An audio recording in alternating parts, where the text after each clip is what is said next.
બધી રામાયણ નો કરવાની હોય હવે ખોટે ખોટી લપ હું કેમ કરો બેન બેન હવે શાંતિ રાખો પ્લીઝ હવે એ વાતને મૂકી દો પણ તમે બેન રાડું નાખો છો એટલે તમને કહી દે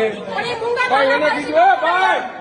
ભાઈ આંટી કોઈ બીજો હો દેખાડો કરતા નહીં હો શાંતિ રાખજો બધાય કોઈ માથાકૂટ કરતા નહીં આ ખોટી રાડારાડી હા અહીંયા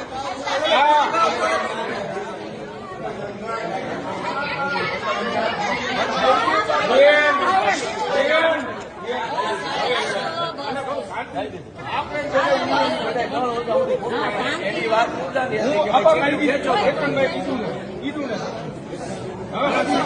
વાત તો પૂરી કરો ના બીજી મેં બીજી ભાઈ